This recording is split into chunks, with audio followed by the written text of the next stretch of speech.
So I'd like to start tonight's presentation with a reading. This is from the Ramayana.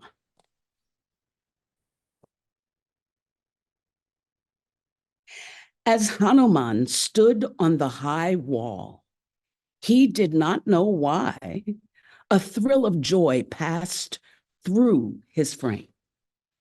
It was the invisible atmosphere which envelops an accomplished mission and influences subtly the devoted heart.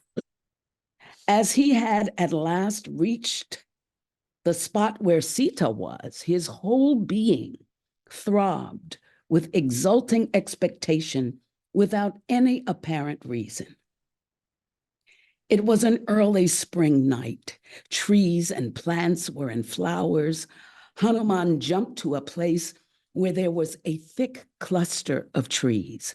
This disturbed the birds that rested there, and they flew out with sweet noises. Deer and other animals moved about.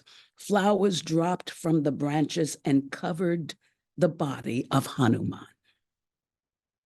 The creatures in the park, looking at the lovely figure of Hanuman, covered all over with flowers, thought that the god of spring was visiting the grove in the early dawn. The garden was entrancingly beautiful. Lovely tanks, terraces decorated with gold, silver, ivory, pearl, and coral, crystal steps, artificial hills and waterfalls. The sight filled Hanuman's heart with joy. Around some trees were platforms overlaid with gold and silver. Little bells suspended from the trees made music in the breeze. Hanuman climbed up and sat hidden among the leaves of a tall spreading tree with a golden platform around its stem. If she be alive and in Lanka, said Hanuman to himself, Sita would surely visit this garden. She would choose this place above all others for solitude and contemplation of Rama. They said, did they not, that she loved groves and trees? She would surely come here at dawn to offer worship to the universal mother. He gazed all round, hiding himself among the leaves. He sat on a branch and looked below. He beheld a female figure seated on that platform, blindingly beautiful and divinely pure. Thin, pale, she shone like the streak of the moon in the beginning of the bright half of the month. Her beauty glowed fitfully through deepest dejection like flame through enveloping smoke. Wrapped in a soiled upper garment, she resembled a lovely lotus obscured by miry moss. Her face was bathed in tears, and she was wan and thin for want of food. She had no thoughts but of sorrow, no glimpse of friends or hope. There were only rakshasis wherever she turned her eyes, and she felt like a doe which had lost its herd and found itself beset by a pack of wild dogs. A single snake-like braid of hair wandered unregarded down to her hip. She seemed to Hanuman at once adorable and pitiful, like the holy word torn from its context by infidels, like prosperity sunk in unmerited ruin, like shattered hope and faith betrayed, like frustrated fulfillment, like intellect muddied by insanity, like blameless purity besmirched by foul slander. Hanuman said to himself with conviction, this image of beautiful despair is surely Sita. For behold, hanging unregarded on the branches of the tree are the jewels described by Rama as having been on her when she was carried away, all except those which she dropped during the flight and which were picked up by us on the hill. And see the scarf she wears, though soiled and crumpled, is the fellow to the one we found. Surely this sublimely beautiful lady, who seems like one steadfast in true love in a tempest-tossed sea of troubles, is Rama's beloved queen. It is for her that Rama is consumed by a threefold agony: grief for her suffering, wrath for the insult to her, and heartbroken pangs of separation from her. Surely he is ever in her heart and she in his. And in truth, they are not parted, or they could not live. Thank you. I want to thank you, Jonathan, and everyone for having me here to talk about this. I wish I had been here, at least online last week when you talked about Rama and Sita, and this is a great follow-up to that meeting. And I asked that that passage be read from this book, this translation of the Ramayana by this fellow Rajagopal Achari, because he's written a wonderful, concise edition of the Ramayana, because the actual Ramayana makes up many, many, many volumes, as well as a Mahabharata. And they're just such enjoyable reading. You can just tell how rich the language is and how beautiful he paints the pictures. And he's truly a great bhakti yoga. And that's, you can tell from the reading of it that comes through. Another great bhakti yoga who still alive today in India is Vanamali. And she wrote an actual full book just about Hanuman and the devotion and power of the monkey god. And she lives in Rishikesh and she has an ashram there. But she also wrote a wonderful book about Krishna called The Play of God. And if you want to learn about the life of Krishna, there's no better book than Vanamali's The Play of God. So what we're actually going to talk about today is probably one of the greatest exemplars of bhakti, of devotion, as well as of dharma.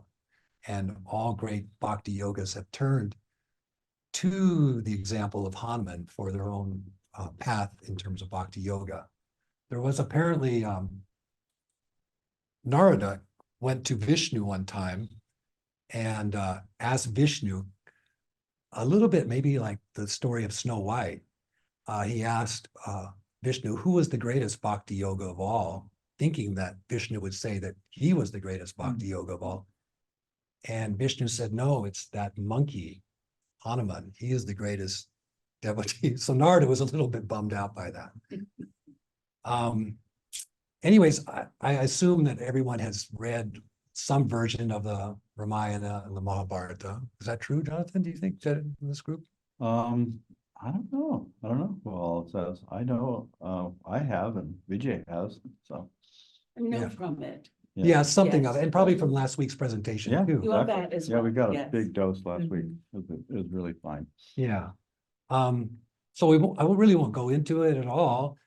Just try and tell some little stories about it. But I just want to mention about these two great epics of India. They are the greatest epics of humanity. I mean, we have the Iliad and Odyssey, but they, as great as they are, they don't hold a candle to the Mahabharata and the Ramayana. And they're, besides the stories that they tell, as was your reading, there's so much deep ethics and morality that comes through that one, as a child or any age, can learn how to live a good life, a moral life in all the stories that are interlaced throughout the Ramayana. But I was thinking about how powerful these epics are, especially in the hands of Vyasa, who wrote the Mahabharata, and Valmiki, who wrote the Ramayana. And I was thinking that there's something about these epics that somehow brings together history and mythology. You know, because there's actually in both the Mahabharata and the Ramayana, they actually took place in historical places, in historical times. Quite a big difference in time frame, because the Ramayana took place in the Satya Yuga, apparently, and the Mahabharata took place right on the threshold of Kali Yuga. Mhm. But there is one character, only one, who is in both epics, and that's Hanuman. Wow. Hanuman stayed alive all the way from the Satya Yuga to the Kali Yuga, and he basically was immortal in a mortal body, because as long as the Ramayana is told, Hanuman will be there.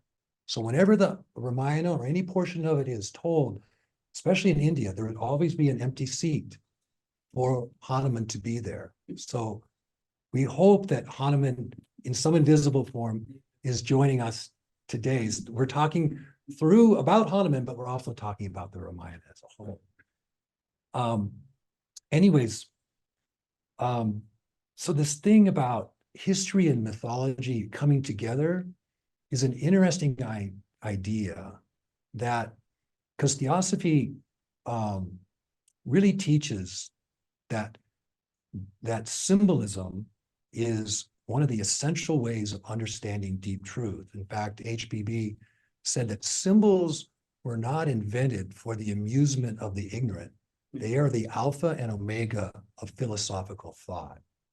So the analogies and allegories of the Ramayana and the Mahabharata, as well as the Odyssey and the Iliad, are there for deep understanding, because symbols, what are symbols? Symbols are a way that we can use what we perceive with all of our senses, the external world, to understand the inner spiritual world. That's what symbols do. They're kind of like guideposts to help us understand these deeper realms.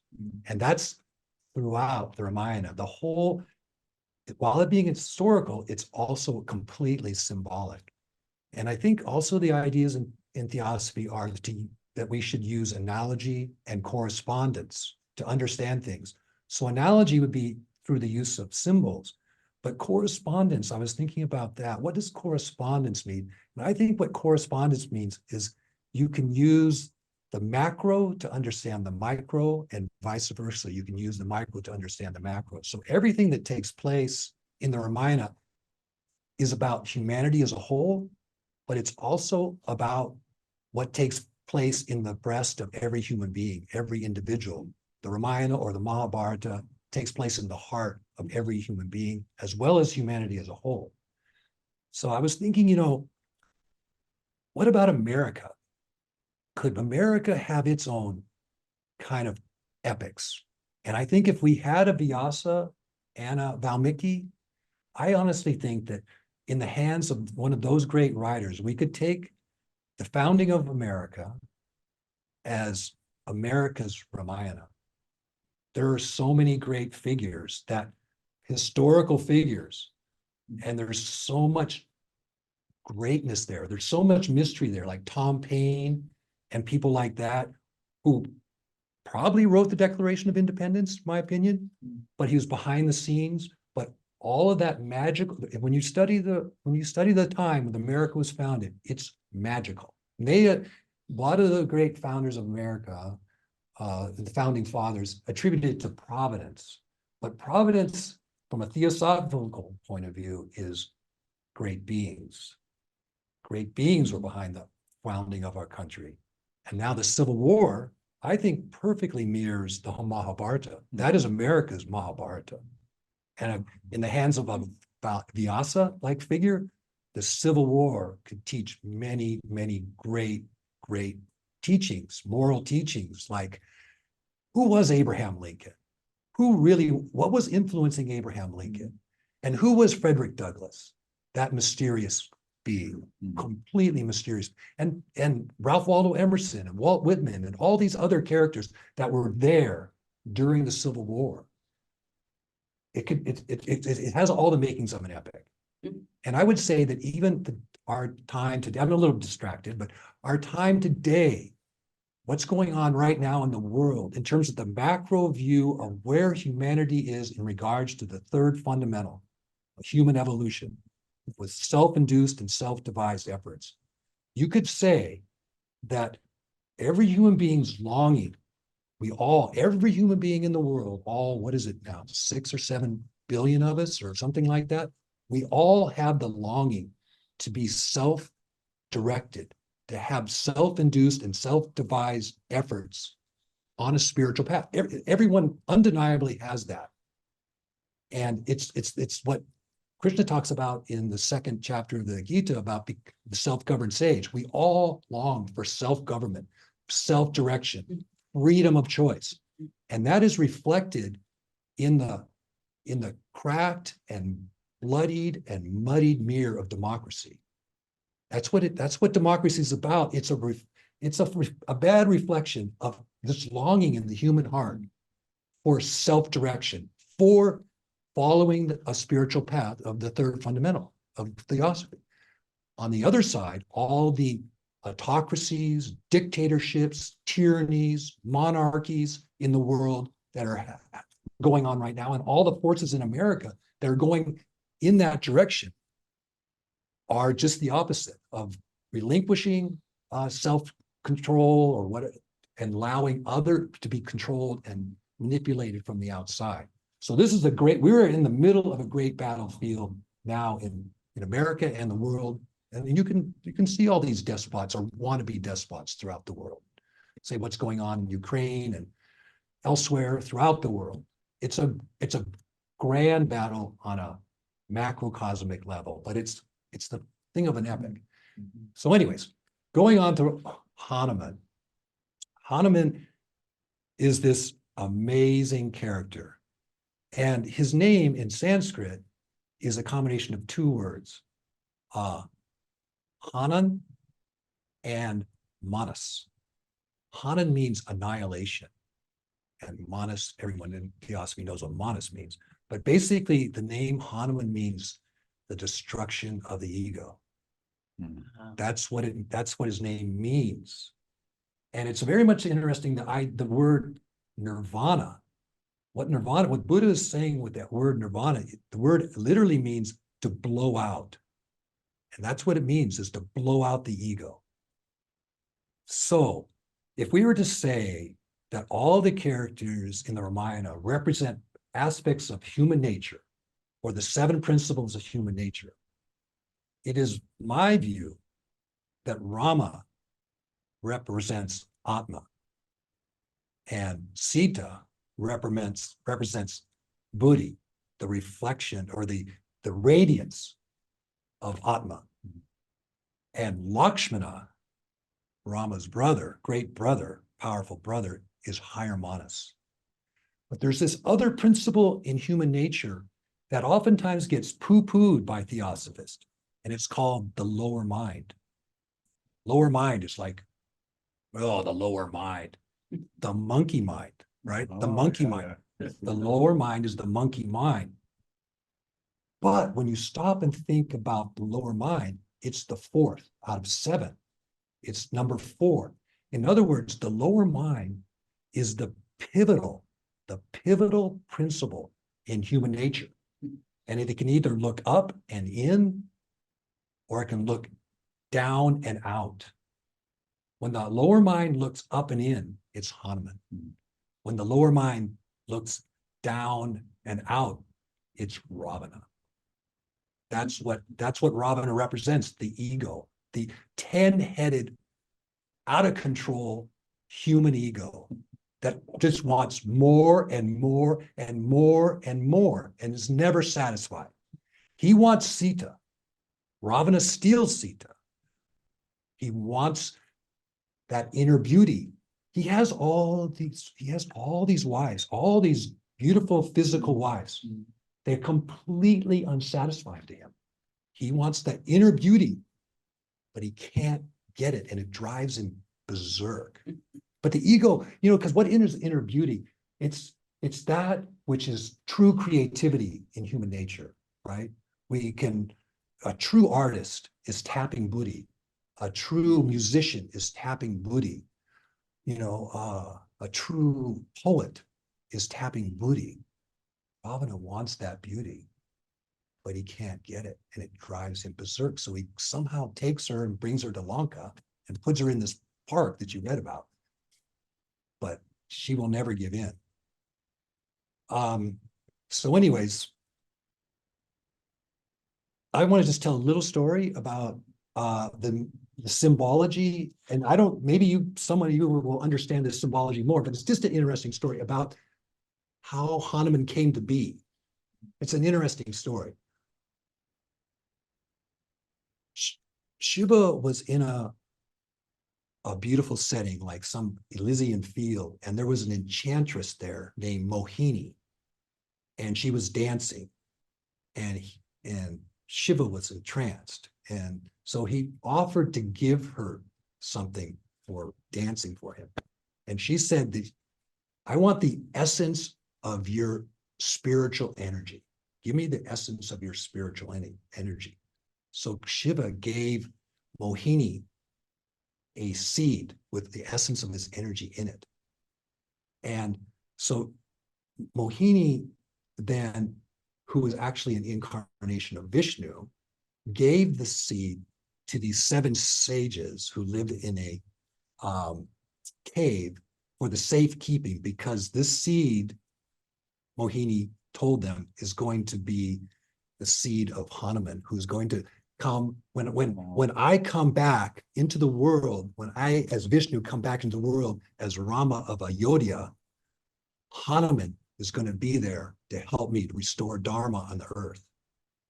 So he gave the seed to them. They, in turn, gave the seed to the god of the wind, Vayu. And Vayu had the seed.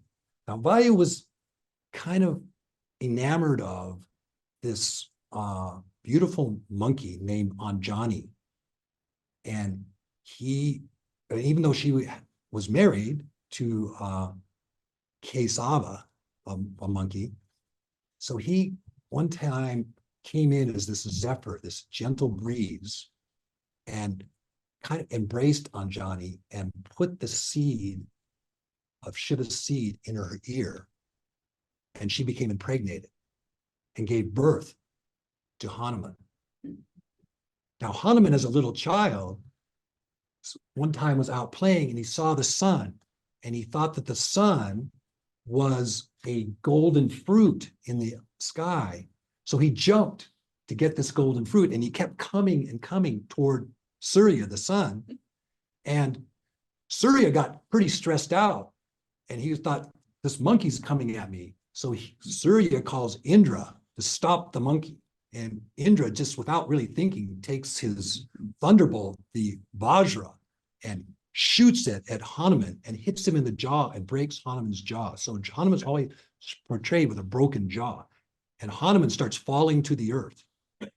And Vayu sees this and rushes over as the wind and catches Hanuman and brings him down to the earth safely. But Vayu is so upset that he withdraws from the cosmos, and everyone's suffocating. All the gods and all the beings are suffocating, and they plead to Vayu to come back because they're running out of oxygen. They have no air. And Vayu says, I will on one condition, is you give my son all these powers so he cannot be hurt in any way, and he can have all these amazing powers. And they said, deal. So Hanuman had all these amazing powers. He can be giant or small. He can jump great distances. He can carry mountains with herbs to save people. He's also a great musician, great diplomat, and obviously the great servant of both Sugriva, the head of the king of the monkeys, as well as Rama. But anyway, that's just a kind of a background story on Hanuman. But I don't know that there's really much. Oh, I want to tell us one other story that I found was really fascinating, which is, so after your reading about Hanuman seeing Sita for the first time, so she's been at Lanka for 10 months when Hanuman finds her finally. And Ravana says, if at the end of 1 year, you do not marry me, I'm going to eat you. I'm going to eat you. 2 months left, and Sita's going to be eaten by Ravana. And so Hanuman, after convincing Sita that he's a emissary of Rama and that Rama is going to come and save her, he wants to give her courage, as well as to strike fear into Ravana and all the Rakshasas and Rakshasis. And because he says the only language that Ravana, the ego, and all those assemblage of other Rakshasas that are connected to the ego understand is fear. That's the only language they understand. So he wants to strike fear into them as well as give courage to Sita. So after what you read, he enlarges himself and just goes on a tear throughout Lanka, goes on a tear. And so Ravana sends one of his sons to stop him, who's really powerful, and Hanuman kills him, and sends another son, Hanuman kills him. So then Ravana sends his most military powerful son, what's his name? I know his name. Indrajit. What? What's that show about? Indrajit. Indrajit. Thank you. I went blank. Indrajit sends Indrajit to, thank you so much, to stop Hanuman. You're welcome. And Indrajit calls upon this occult sorcery weapon called the Brahma Astra to it's kind of like a net, I think, that like Gulliver's Travels, when Gulliver is surrounded by a net. So Indrajit throws this powerful weapon and pins Hanuman down. Hanuman knew this was going to happen, by the way. And then all the Rakshasas see that Indrajit has done this and that now they can do something. So they start getting all these ropes and stuff and tie Hanuman down. And Indrajit is going, no, don't do that. Don't do that. Because once you start to use physical force to restrain Hanuman, the magic of the Brahma Astra will go away. And I think that there's a teaching in that, which is that Indrajit was using demagoguery. Demagoguery can trick the lower mind. And like Hitler used, we have someone in this country who's trying to make America great again, using demagoguery. And that's what they do, is they get the lower mind subdued and tricked. And then you can basically putting a spell on the lower mind. But once you start to use physical force, eventually these demagogues have to resort to physical force. Once you use that, the spell starts to go away and go, wait a minute, these demagogues are about trying to control me and manipulate me and use me. So then once they did the physical force, Hanuman broke through the bounds, enlarged himself. They lit his tail on fire and he burned most of Lanka down before he left. But anyways, the thing I think is about the lower mind. When you really think about the lower mind, if Hanuman is the lower mind, then where do we get our sense of identity? Where do we get our sense of who we are? It's the lower mind. That's the seat of identity. It's also the seat of choice. It's where we can choose to live an external life, a material life, or a spiritual life in devotion to the higher Atmic or Buddhic forces. And so in a sense, that's what Hanuman represents, is this sense of identification with the one self, with Atman. There's this beautiful, beautiful passage in the Jewel of the Lotus, this beautiful book. And I just want to finish my little. I'll double check the universe. What do you say? Anyways, so I just want to read. This is from the Jewel in the Lotus. Jonathan brought this to my attention on page 423, and it's Hanuman to Sri Rama, and it's called I and Thou. When I identify myself with the body, O Lord, I am thy creature, eternally separate from thee. When I identify myself with the soul, I am a spark of that divine fire which thou art. But when I identify myself with the Atman, I and thou are one. All right. Thank you, Cliff. So in presentations in the past, you're the kind of presenter that likes to just kind of open it up and turn it into a conversation. And I can kind of moderate the conversation, but at some point it's okay if people just kind of come in whenever they want to.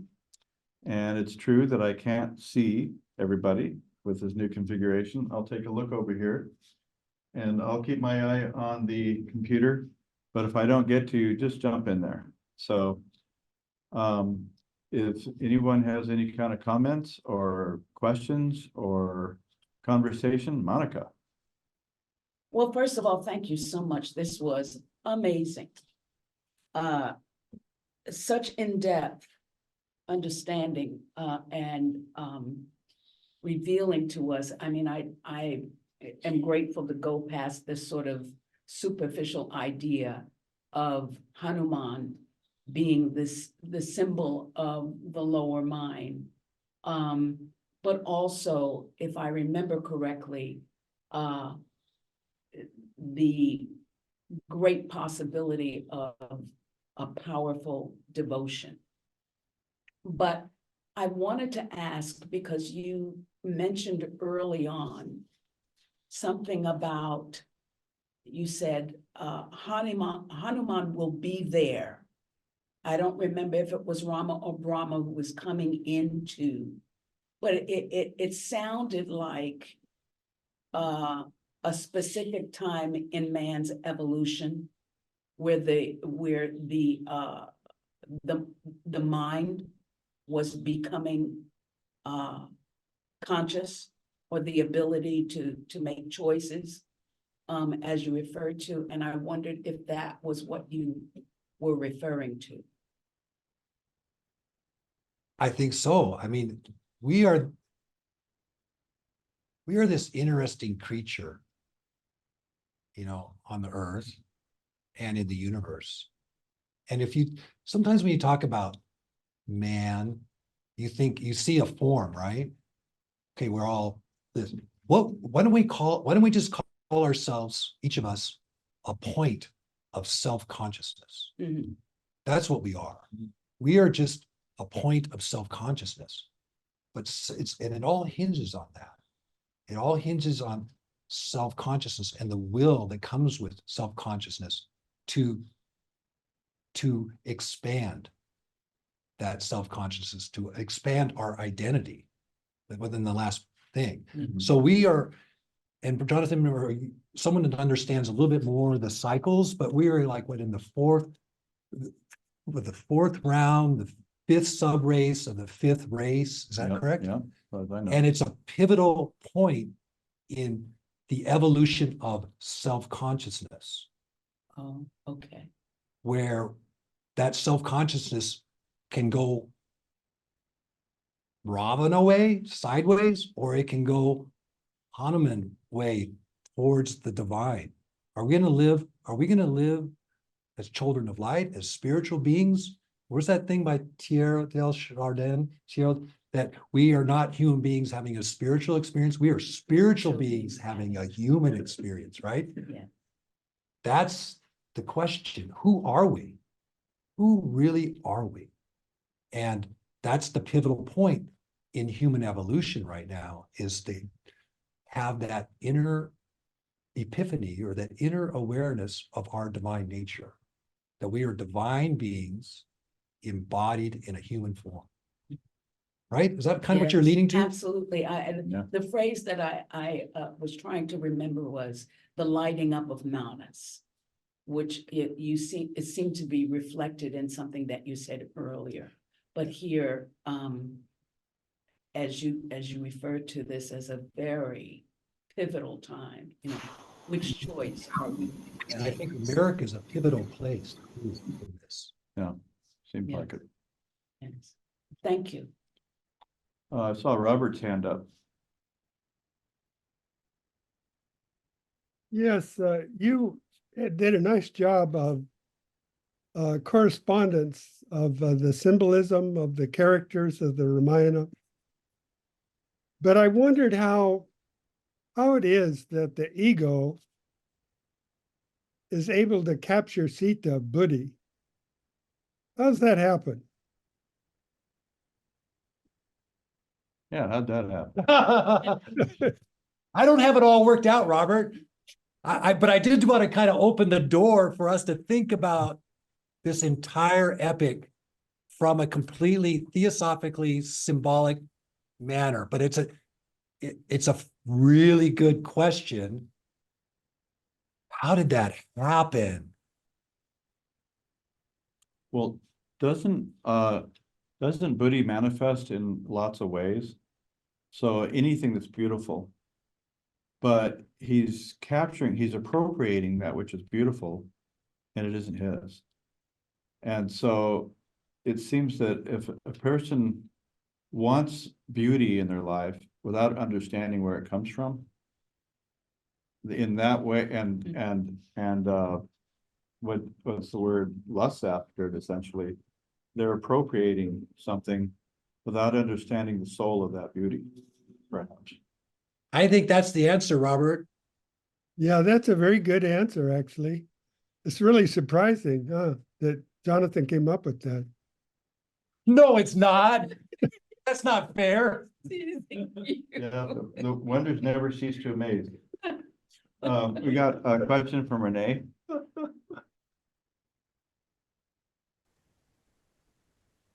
Yes, thank you so much, Cliff. Fascinating. I'm also fascinated by this idea of what the correspondences are between the various characters.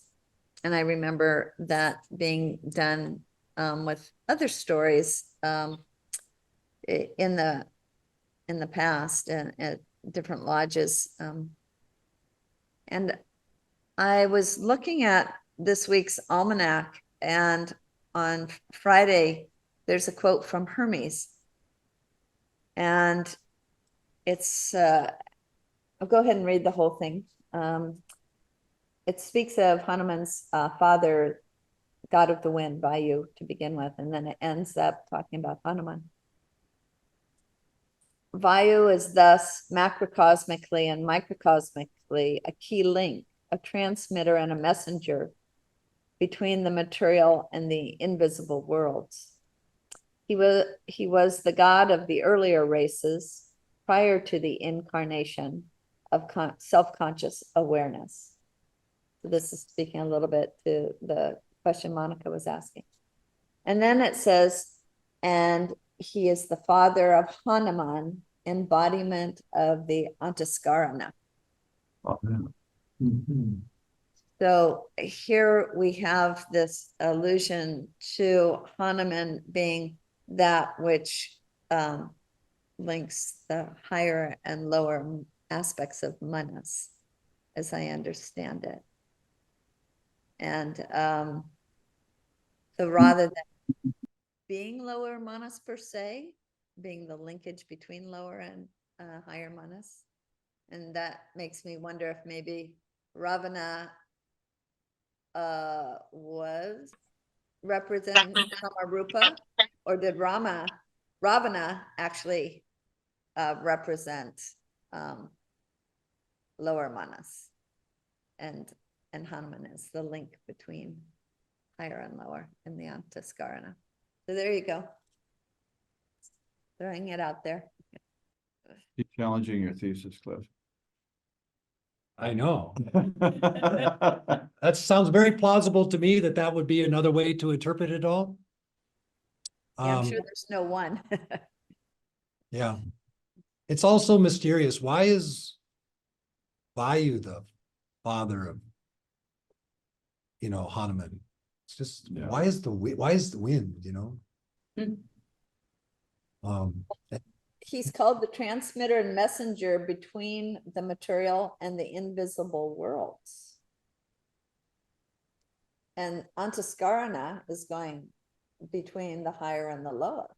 Yeah, there you go. So that's it. So thank you. Yeah.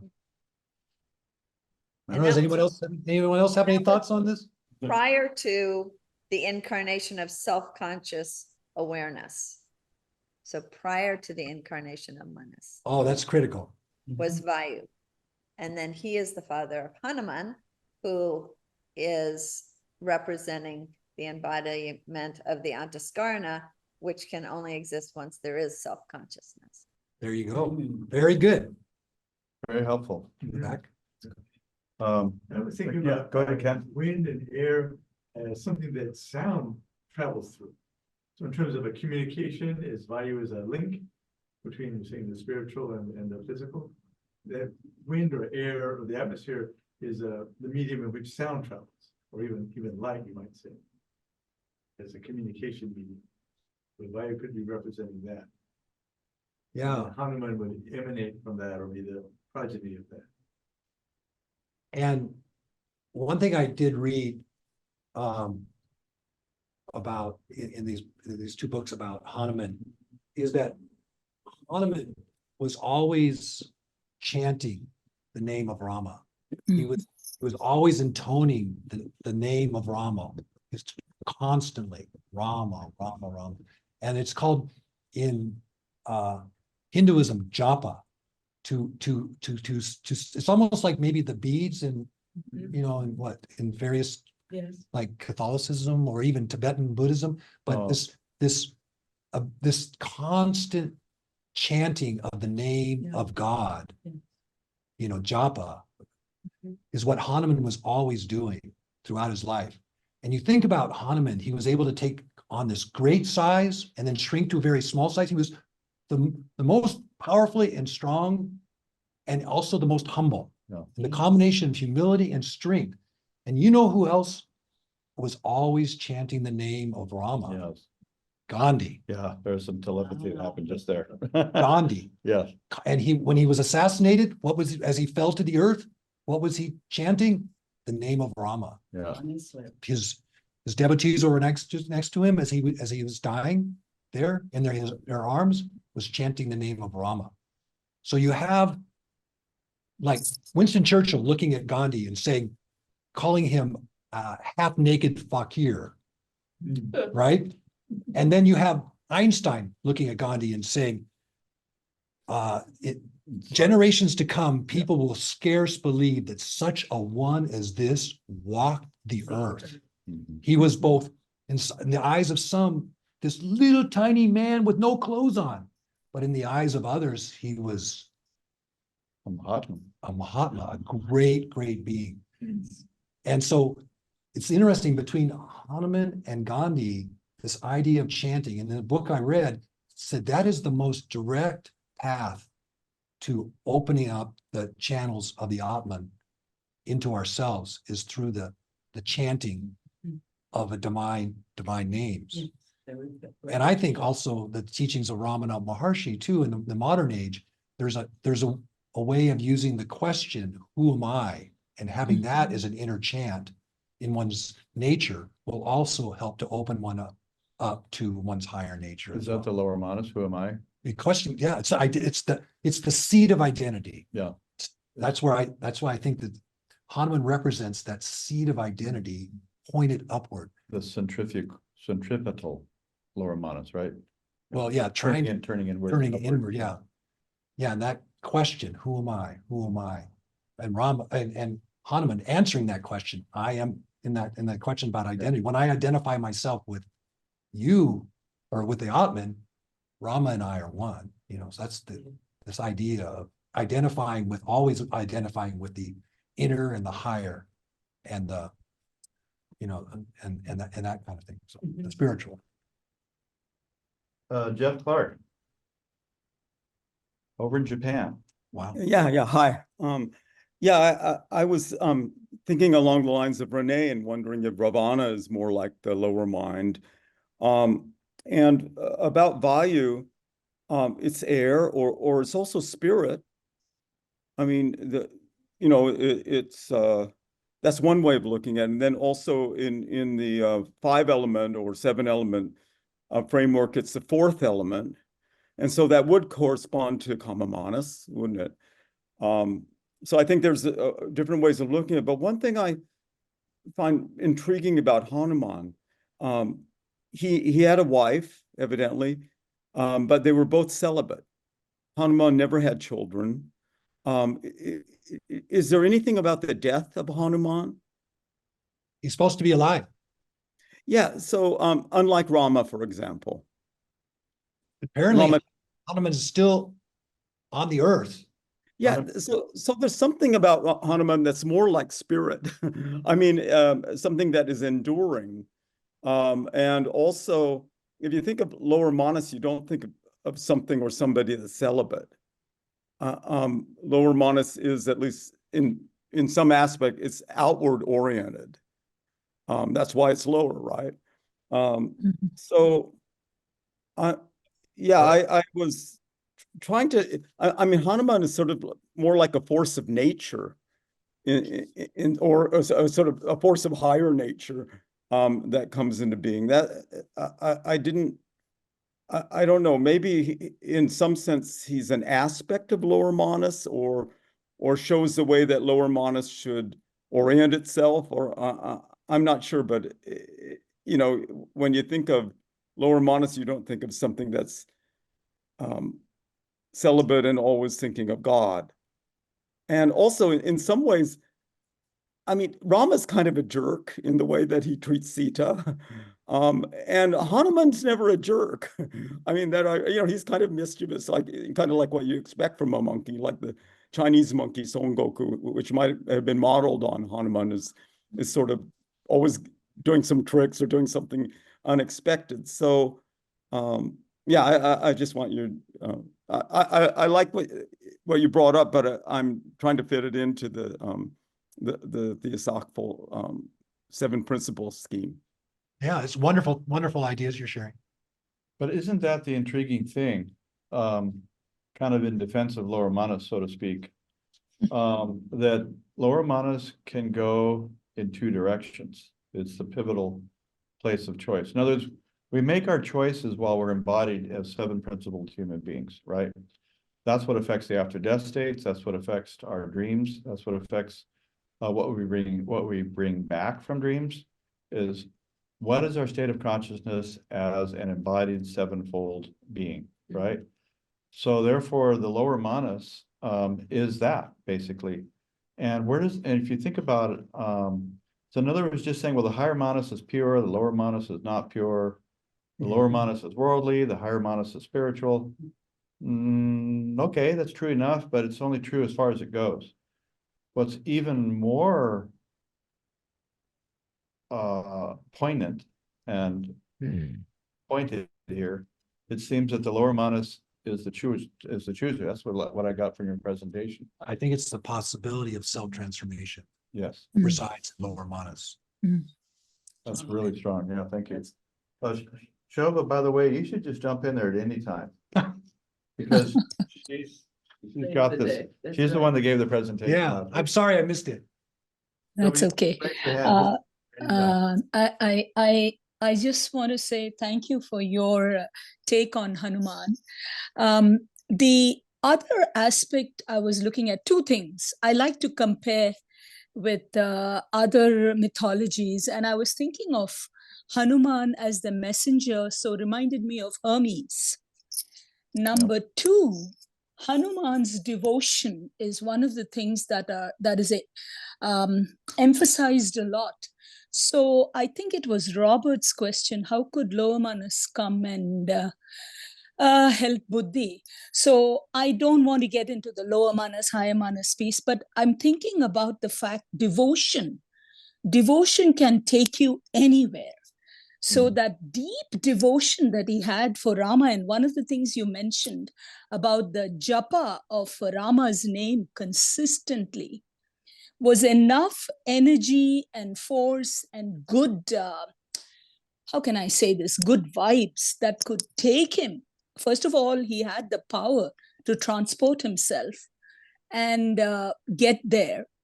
And the deep devotion, I think, played a major role in carrying out the duties that Rama asked him to do.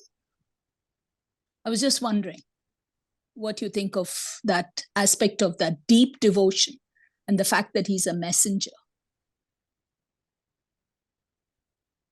I think that's what Hanuman's all about, is that power of devotion and where it can take us.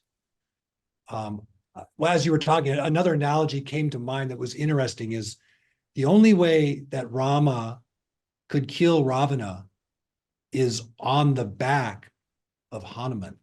Hanuman, Hanuman carried Rama on one shoulder and Lakshmana on the other when Rama slayed Ravana. And I think there's some symbology in that too, that it was Hanuman was right there during the final, the slaying of the ego. It's somehow, I don't know. I'm just throwing these things out there as there's this whole Ramayana, the Mahabharata are rich with metaphorical meaning. Mm-hmm. But I don't know what the metaphors all mean. I just saying we should be reading these epics that way, theosophic. Cliff, just so you know, HBB does identify Hanuman with the figure of Hermes. There you go. I mean, that's one aspect. Yeah. And isn't Hermes tied in with Buddhi also? To my knowledge, yes. Oh, I also see some elements of Shakespeare's play The Tempest, where Miranda represents Booty and Ferdinand represents the mind, and how Prospero, with the help of Caliban, which represents the lower animal mind, and Ariel, that represents the elements of the wind, contrive to bring the mind to the island, so that the mind and Miranda, or Ferdinand and Miranda, can be married. And what's interesting is in the marriage ceremony, there are three goddesses, and Miranda, which represents Booty, and Ferdinand, the mind, during the ceremony, their heads are dipped in buckets of light, which Wow. is interesting too. So we can see in these myths, when we compare them, that they are kind of a psychology of our own becoming. And so I think the comparison of these myths is a very interesting study that we are doing. they shine a light on each other, don't they? Yeah, Thank they do. And thank you very much. Thank you, Laura.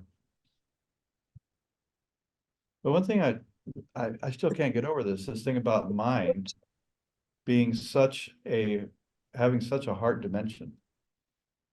Like the mind has a feeling, like just an example, in the Ocean of Theosophy, when Judge is talking about manas, he's saying manas is the feeling. He doesn't say it's the perception, it's the feeling that we're the same person that we were in the early part of our lives as we are in our later part of our lives. Isn't that interesting? And then here we have lower manas. Where does lower manas come from? It comes from the higher. It's a ray shot down. So it's not like it was just drugging off the street.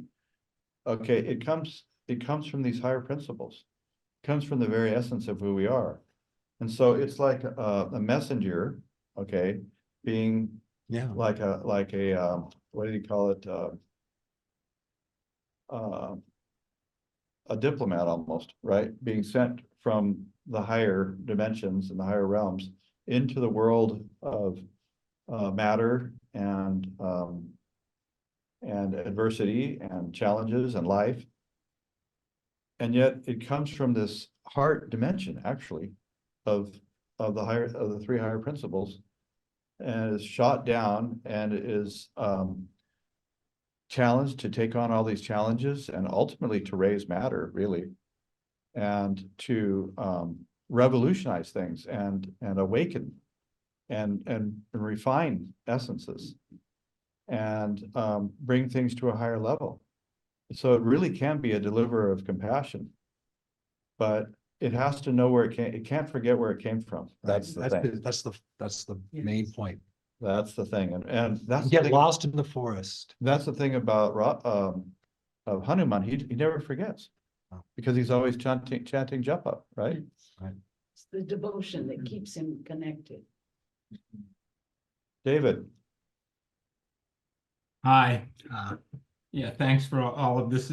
And what you were just saying now, and also in relation to our different principles, could we explore a little maybe the difference and similarities between what we might call our sense of identity, which it seems can change as we grow and evolve, our sense of identity versus our individuality, which may or may not be constant.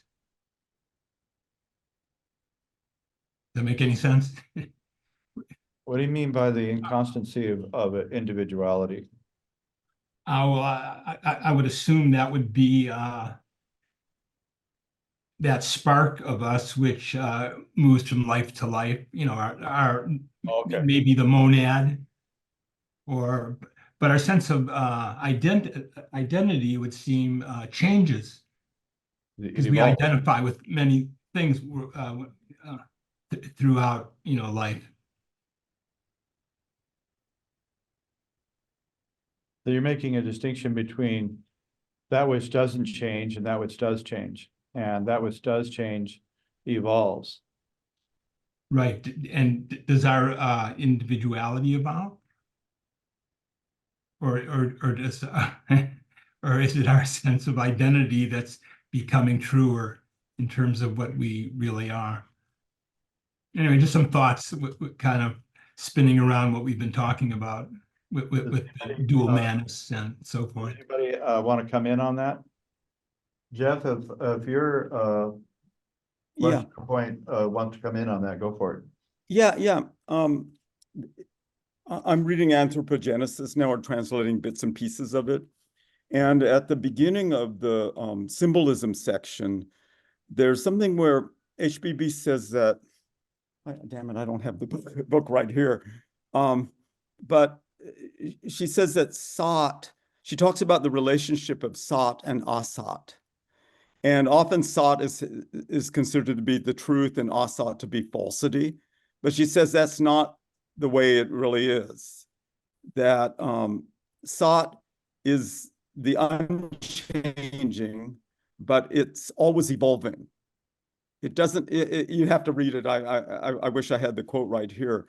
And it sort of answers the question of in the three lines of evolution, physical, intellectual, and monadic, what that monadic evolution is. Because generally we don't think of the monad as changing or evolving, but somehow in the process of evolution, so Asat is always changing. I guess that's the nature of Asat, so to speak, and its evolution somehow contributes to Sat. And she says at the end that Sat gives birth to Asat, and Asat gives birth to Sat. Read it; it's fascinating. It totally blew me away. And she says it's a basic thing.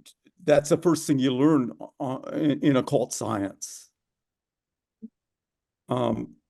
She said it better than I did, so it's worth going to.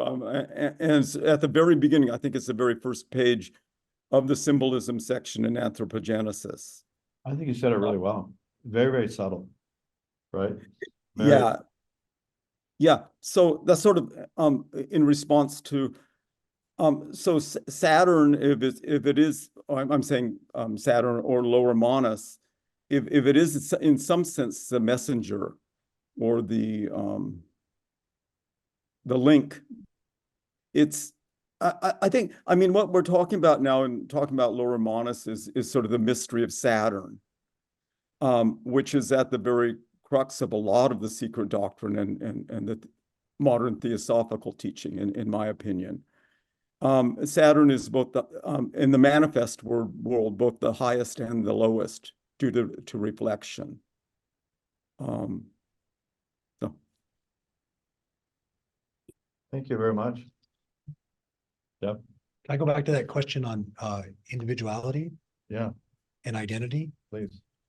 Just kind of pondering on all that. I'm just thinking, the word individuality gets thrown around a lot, especially, in our culture, I'm an individual and whatever. And there's individualism and then individuality, but there's this other word that's really interesting that's used often in theosophy, which is individuation. Mm. And I think, it's true what the questioner's, David, was it? Yeah.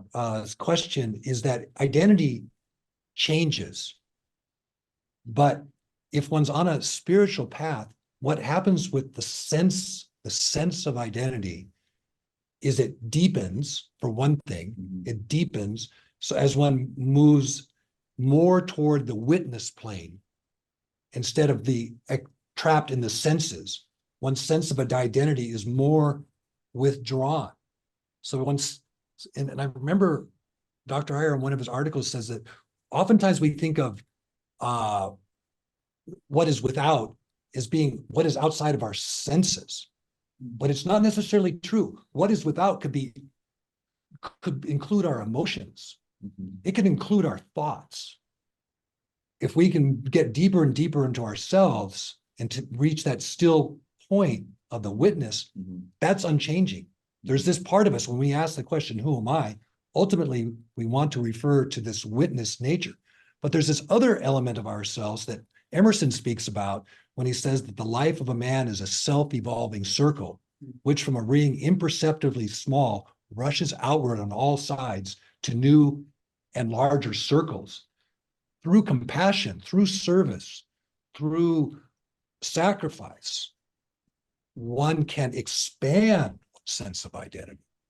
And so one can both deepen and expand one's sense of identity as one is traveling the spiritual path. And that, I think, is the dialectical aspect of individuation that Hanuman exemplifies for the sense of identity. And the sense of identity moves. It can change. It's not static. That's what's exciting about it. And it's what does Gandhi say? We either soar or we sink. We either identifying with the one self, or we're getting more and more in the morass of selfishness. We can't get out of that arena. We're stuck having that battle, right? So something like that. Very helpful. Thank you very much.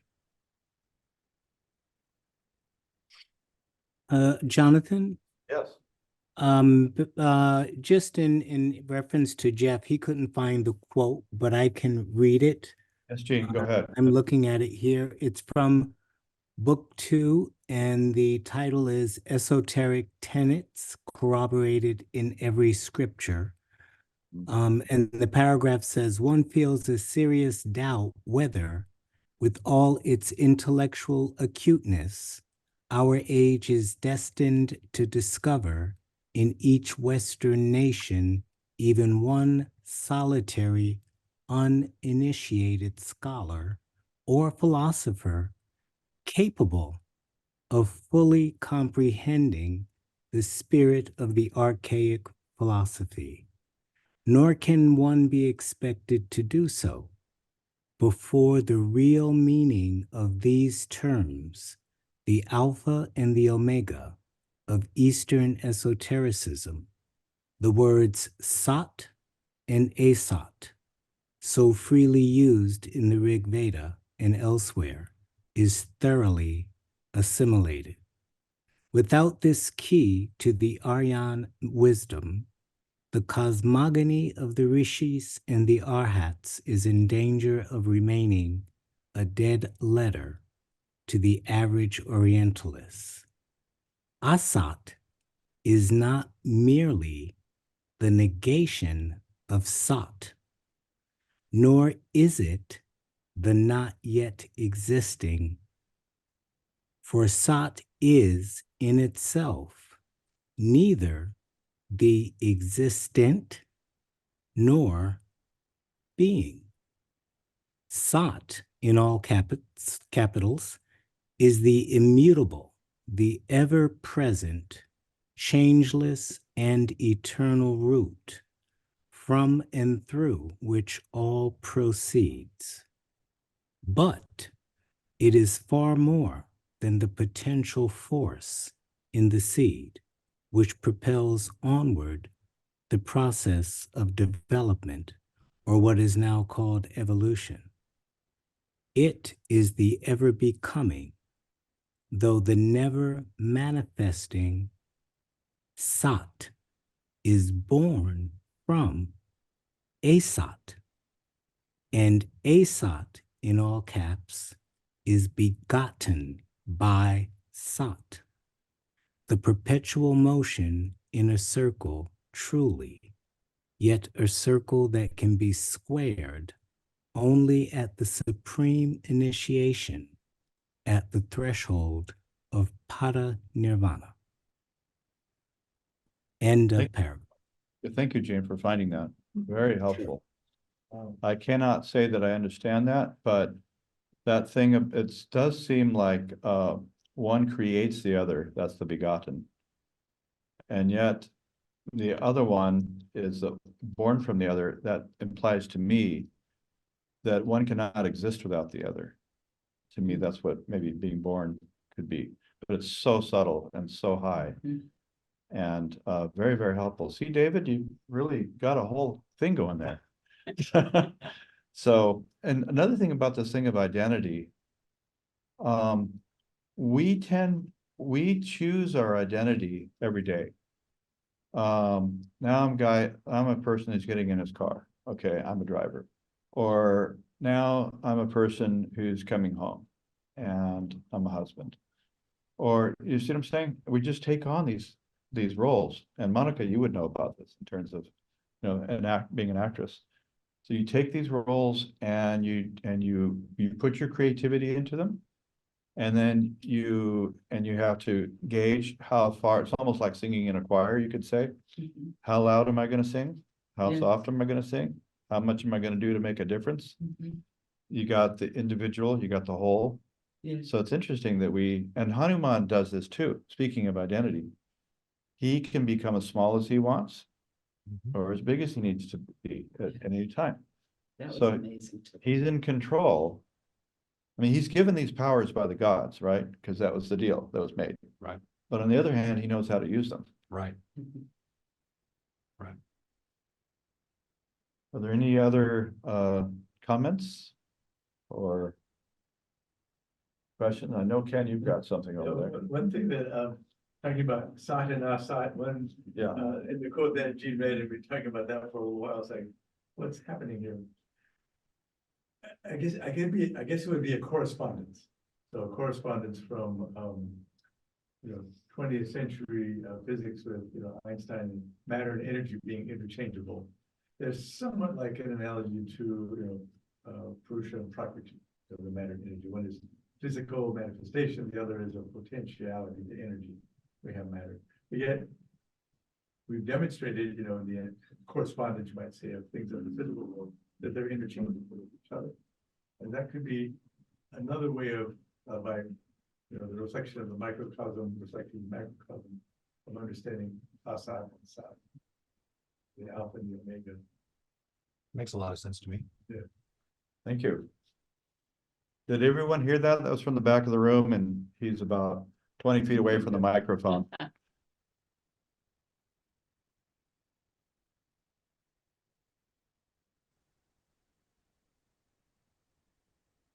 Well, Cliff, you've managed to take us back 1,000,000 years and to a very golden time, you and what Shobha did last week. So it's a very springtime, golden time kind of a current that seems to be going on. And I learned a lot, just not only in this meeting, but also I got to talk to Cliff quite a bit about this last night. And just this whole thing about Rama being the Atman, I hadn't thought that through. And then Sita being Buddhi, the pure radiance. And Manas being able to go, you know, higher or lower, can go both ways, right? So, and also just why Ravana was, he's pretty bad, but he's kind of noble in his own way, in some ways, you know.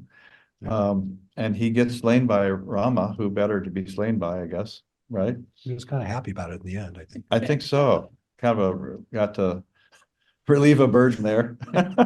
Because it's not that good to be bad forever, right? You're right. It gets very fatiguing, I think. Yeah, I would think so. Give him a break. So, well, thank you all for your attendance and for your questions. And I think you pulled it off, Cliff, because that's what you're hoping, was this kind of dialogue between everybody. So that was wonderful. It was great to be a part of it, and I really appreciate the opportunity to delve into the mysterious devotional being of Hanuman. Thanks for that. And thank you for having me. It was a lot of fun. Absolutely. Monica, what's on for next week? Thank you. Let me see here. 2 weeks from now, it's HPB. Next week is going to be Aries. Aries. All right. Good. Oh, Okay. Desiree, you are on. In the house. Thank you so much, Desiree. Desiree was on like a week ago, but well, she Yeah. but 1 or 2 weeks is enough rest for Desiree, so she's back at him. That's right. I did want to mention something too. Just get my audio or video on. And that was such a wonderful presentation. I just learned so much about the myth behind all those characters and just the whole archetype there. And it really kind of instructs us to look at the dharma of things rather than just simply the effect. But I also was interested too in the way we give Atma this number 1, Sita or Buddhi the number 2, Lakshma the number 3, and then of course the lower mind number 4. And remembering that number 4 is also a fulcrum. Even in architecture, it's the fulcrum that holds things together. So again, it's a pivoting point, but 4 is also a very symbolic glyph to put in your pocket. That's great. That's wonderful. Excellent, Desiree. Okay, everybody have a great week and be safe. Thank you all for coming. Okay. Thank Thank you. you. Namaste. Thank you. Hey.